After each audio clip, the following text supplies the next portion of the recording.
Posée par Alexia Trossé. Bonsoir Monsieur Asselineau, vous devez beaucoup à Internet. Défendriez-vous les libertés sur Internet si vous étiez élu?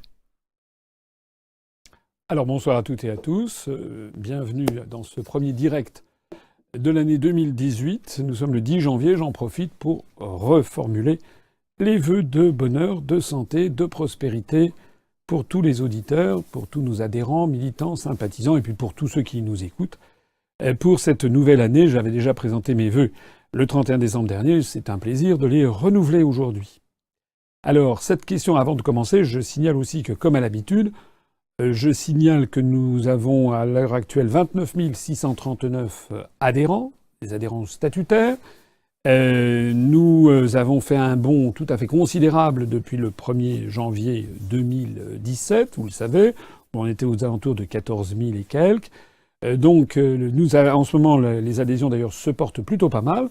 On a un rythme qui est de l'ordre d'environ 10 à 12 adhésions par jour, ce qui est beaucoup pour un mois de janvier, a fortiori, alors que les élections nationales, les prochaines élections nationales auront lieu en juin 2019, sauf cas tout à fait imprévu, mais de dissolution de l'Assemblée nationale, par exemple. Mais normalement, donc les prochaines élections nationales auront lieu en juin 2019, dans un an et demi.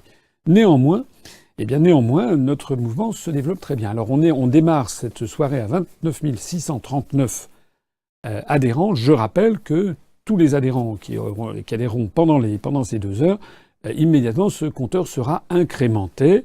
Et je rappelle à quel point c'est fondamental que nous ayons le maximum d'adhérents. Le jour où nous aurons 100 000 adhérents, 150 000 adhérents, là désormais, déjà que de plus en plus les médias sont dans une grande difficulté pour ne plus parler de nous, évidemment, si on était 4 fois plus nombreux, là, on serait bien contraint de parler de nous. Je vais répondre à cette première question. Bien sûr que je suis favorable à la liberté sur Internet, c'est évident. Je ne sais pas très bien ce que je peux dire d'autre. Je pense que peut-être cet internaute fait allusion à 2 choses. Fait allusion d'une part à ces rumeurs qui circulent de contrôle de l'Internet. Il y a d'ailleurs eu une espèce de mini-scandale qui est sorti il y a quelques jours lorsque le journal Le Canard enchaîné a révélé que Facebook sous-traitait, paraît-il, la vérification d'un certain nombre de pages Facebook au journal Le Monde et au journal Libération, notamment, qui font du décodage, vous savez, la rubrique décodex du journal Le Monde. Moyennant, d'ailleurs, argent sonnant et trébuchant. Alors on est très très très très très loin de l'éthique du journalisme, et c'est effectivement quelque chose d'inquiétant, l'idée que l'on puisse ainsi souverainement faire dépendre l'existence de pages Facebook du bon vouloir de journaux comme Libération ou comme le journal Le Monde, dont le moins que l'on puisse dire, c'est que ce sont des journaux qui ne sont pas des parangons de vertu en matière de vérité. Je me rappellerai toujours le journal Le Monde, par exemple, du 17 avril 1975, qui titrait pour l'arrivée des Khmers rouges à Phnom Penh, Phnom Penh libéré. La libération de Phnom Penh. C'est soldé par 2 ou 3 millions de morts au Cambodge. Et il y a eu ainsi toute une série de choses assez extraordinaires pour ne s'en tenir au journal Le Monde. Je rappelle qu'au début de cette année, au début de l'année 2017, on a changé d'année, aux alentours, il y a à peu près un an, aux alentours du 15 ou 16 janvier 2017, il y avait eu une rubrique en première page, s'il vous plaît, signée Richard Ferrand, qui était le conseiller de M. Macron, qui expliquait aux lecteurs du journal Le Monde que l'élection présidentielle en France était manipulée par le Kremlin. Il n'y a jamais eu la moindre preuve qui a été apportée. Alors si c'est des journaux comme ça qui sont chargés de dire ce que sont les fake news et ce qu'il faut que Facebook ferme, c'est effectivement très inquiétant. Donc si nous arrivons au pouvoir, bien entendu, on fera respecter le principe même de la liberté d'expression sur Internet. Parce que il y a quelque chose qu'il faut absolument savoir, c'est que la censure finit toujours par se retourner contre ceux qui la pratiquent. Pour une raison très simple d'ailleurs, c'est que lorsque on censure une idée, c'est fondamentalement qu'on ne sait pas comment lui répondre autrement que par des arguments rationnels. Et donc ça attire nécessairement l'œil, ça attire nécessairement le cerveau, l'esprit des gens qui se disent « mais si on ne veut pas que ceci existe, c'est qu'il y a quelque chose à cacher ». C'est d'ailleurs une des raisons qui explique le fait que l'UPR se porte très bien. On a vu ces jours-ci une statistique qui est sortie par Alexa Ranking d'ailleurs, sur la fréquentation des sites politiques les plus consultés des partis politiques français. C'est d'ailleurs pas nous qui avons fait cette recension.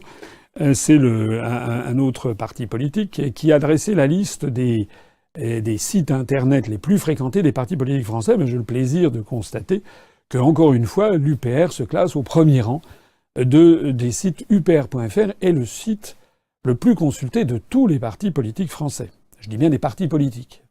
Le site le plus consulté, nous sommes devant le Front National, largement devant la République En Marche, très très largement devant les Républicains, le Parti Socialiste, et alors après, les autres sont très très très très loin derrière.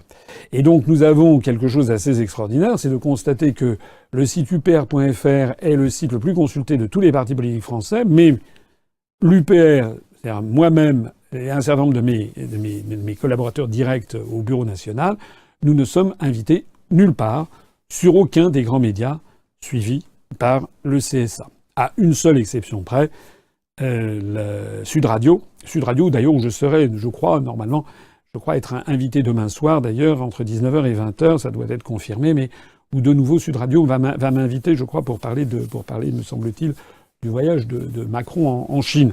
Mais à part Sud Radio, je ne suis invité nulle part, alors que notre site est le plus consulté sur Internet. Donc, Internet, la liberté d'Internet est fondamentale. Un dernier mot également. Cet internaute fait peut-être allusion au vœu à la presse fait par Macron je crois que c'était le 3 janvier dernier, au cours duquel Macron a lancé l'idée qu'il allait lancer un texte de loi pour lutter contre les fake news sur Internet en période électorale. Or, c'est tout à fait burlesque, cette histoire. D'abord parce que il y a déjà un article de loi de la loi de 1881 qui a été remanié en 2000, qui prévoit justement de lutter contre les fausses nouvelles. Ça, c'est le premier point. Deuxièmement, s'il y a bien quelqu'un qui est le spécialiste des fake news, c'est quand même Macron lui-même. On aura l'occasion d'y revenir. On va publier ce soir, ou plus exactement demain, on va publier un petit dossier sur ce sujet. En attendant, je conclus et je réponds directement à la question. Bien sûr que nous ferons respecter la liberté d'expression sur Internet, comme d'ailleurs pas seulement sur Internet, également dans les grands médias du pays. Je rappelle que dans mon programme, j'avais prévu, comme dans le programme du Conseil national de la résistance de 1944-45, d'extraire les grands médias nationaux de la mainmise de l'oligarchie financière et de les faire moins dépendre des recettes publicitaires.